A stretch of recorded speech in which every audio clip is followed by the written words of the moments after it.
Madam ನಮಸ್ತೆ madam. Media ಬಗ್ಗೆ ನಿಮ್ಮ ಅಭಿಪ್ರಾಯ ಹೇಳಿ ಮೇಡಮ್. ಮೀಡಿಯಾ ಬಗ್ಗೆ ನಮ್ಮ ಅಭಿಪ್ರಾಯ ಅಂದರೆ, ಒಂದು ಪ್ರತಿಧ್ವನಿ ಇರುತ್ತೆ.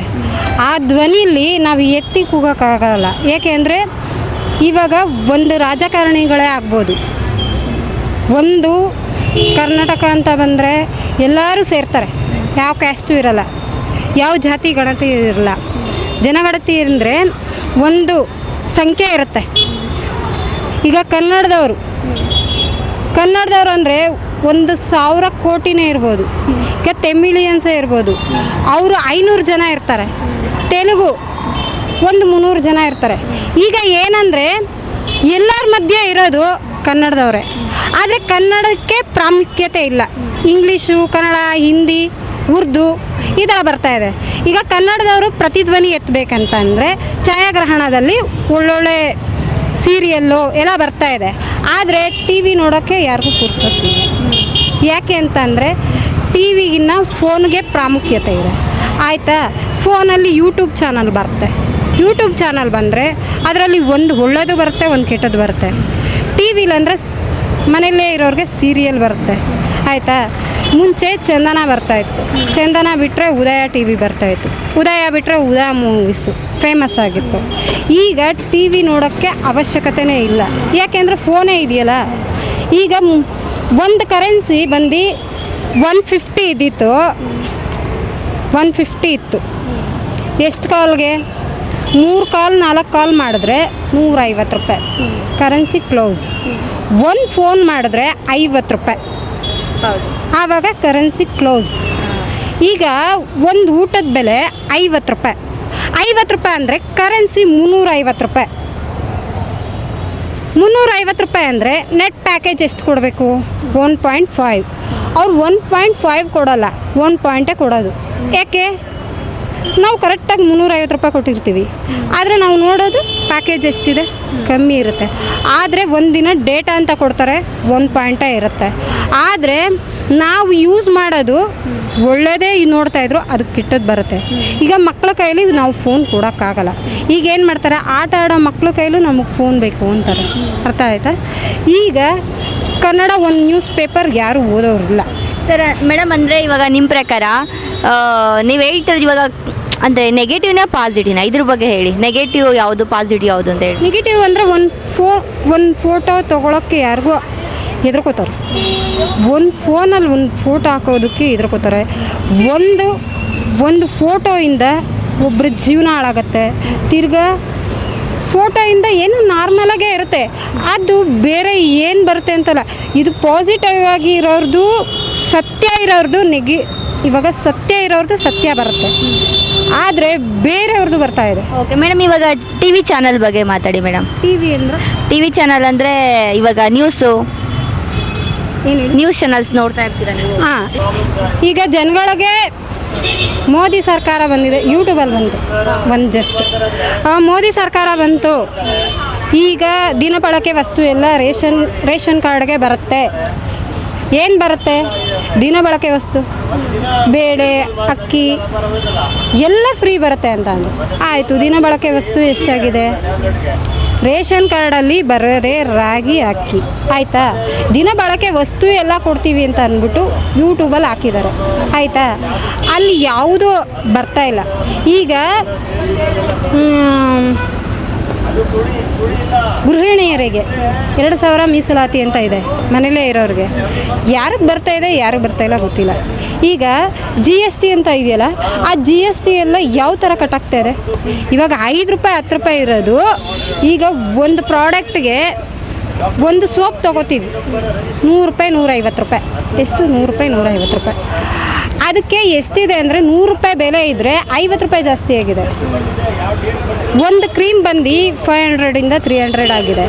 ಅರ್ಥ ಆಯ್ತಾ? ಈಗ ಸಹಾಯವಾಣಿ, ಆವಾಣಿ, ಇವಾಣಿ ಅಂತ ಇದೆಯಲ್ಲ, ಇವಾಗ ಬೆಸ್ಕಾಂ ಕಂಪ್ನಿ, ಅದಕ್ಕೇನು ಇವಾಗ ಯಾರು ಕೇರೆ ಮಾಡ್ತಾಯಿಲ್ಲ. ಇವಾಗ ಬೆಸ್ಕಾಂ ಕಂಪ್ನಿಗೆ ಅದಕ್ಕೆ ದುಡ್ಡು ಹೋಗಬೇಕು, ತಿರ್ಗಾ ಗೋರ್ಮೆಂಟಲ್ಲಿ ದುಡ್ಡಿಲ್ಲ.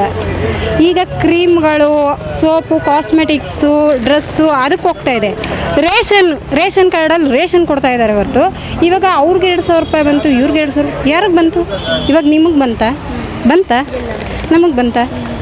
ಇವಾಗ ಫುಟ್ಪಾತಲ್ಲಿ ವ್ಯಾಪಾರ ಮಾಡೋರು ಫುಟ್ಪಾತಲ್ಲೇ ಇದ್ದಾರೆ, ಹೈಟೆಕ್ಕಲ್ಲಿರೋರು ಹೈಟೆಕ್ಕಲ್ಲೇ ಇದ್ದಾರೆ. ಇವಾಗ ಏನಂದರೆ GST ಬಡವ್ರಿಗೆ ಬೀಳ್ತಾ ಇದೆ ಹೊರತು ಮೇಲಧಿಕಾರಿಗಳಿಗೆ ಬೀಳ್ತಾ ಇಲ್ಲ. ಈಗ ಸರ್ಕಾರ ಮೀಸಲಾತಿ ಮಾಡಬೇಕಂದ್ರೆ SC ಕ್ಯಾಸ್ಟ್ಗೆ ಏನೇನು ಸೌಲಭ್ಯ ಕೊಡಬೇಕು? ಫ್ರೀ ಮನೆ ಕೊಡಬೇಕು. ಅವ್ರಿಗೆ ಮೀಸಲಾತಿ ಅಂತ ಅಂದರೆ ಒಂದು ಗೋರ್ಮೆಂಟ್ ಕೆಲಸ ಇಲ್ಲ ಅಂದರೂ ಒಂದು ಮಾಮೂಲಿ ಒಂದು ಕೆಲಸದಲ್ಲಿ ಓದಿರೋರಿಗೆ ಒಳ್ಳೆಯ ಕೆಲಸನಾದರೂ ಸಿಗಬೇಕು. ಅವ್ರಿಗೆ ಅವಶ್ಯಕತೆ ಇದ್ದಾಗ ಒಂದು ಲೋನು, ಒಂದು ಮೀಸಲಾತಿ ಬರಬೇಕು ಗೌರ್ಮೆಂಟಿಂದ. ಅದು ಯಾವುದು ಬರಲ್ಲ, ಎಲ್ಲ ಪ್ರೈವೇಟಿಂದ ಬರ್ತಾಯಿದೆ. ನಾವು ಕೊಡ್ತೀವಿ. ಅದು ಬಡ್ಡಿ ಜಾಸ್ತಿ. ಈಗ ಮೇಲಧಿಕಾರಿಗಳಿಗೆ ಎಲ್ಲನೂ ಗೊತ್ತಿರುತ್ತೆ, ಆದರೆ ಅವರು ನಾವು ಈಗ ತಾನೇ ಲೋನು ಈಗ ಮೊನ್ನೆ ಕೊಟ್ಟಿದ್ದಮ್ಮ, ಇದು ಸ್ಯಾಂಕ್ಷನ್ ಆಗಿತ್ತು.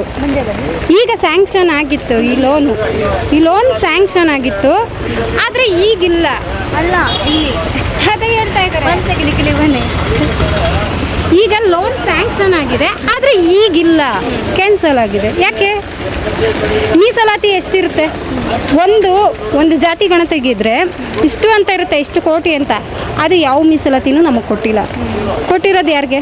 ತೆಮಿಲಿಯನ್ಸ್ ಅವ್ರಿಗೆ ಮನೆ ಕಟ್ಕೊಟ್ಟಿದ್ರು. ಎಲ್ಲ ಪ್ರಾಮುಖ್ಯತೆಯೂ ಆಚೆಯಿಂದ ಬಂದಿರೋರ್ಗೆ ಮಾಡಿದ್ರೆ, ಇಲ್ಲಿ ಒಳಗಡೆನೇ ಇರ್ತಾರಲ್ಲ, ಅಲ್ಲಿ ಡಸ್ಟ್ಬಿನ್ನಿಂದ ಎತ್ತಲಾಗುತ್ತಾ?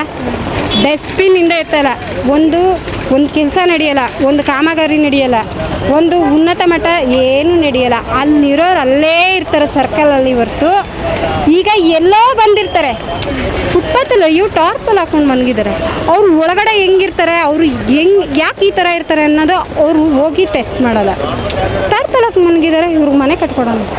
ಆದರೆ ನಾವು ನೀಟಾಗಿ ಬಂದ್ರೂ, ನಾವು ಬಡಸ್ತನದಲ್ಲಿದ್ರು ನೀಟಾಗಿ ಬಂದ್ರೂ ನಮ್ಗೆ ಯಾವುದೇ ಪ್ರಾಮುಖ್ಯತೆ ಕೊಡಲ್ಲ.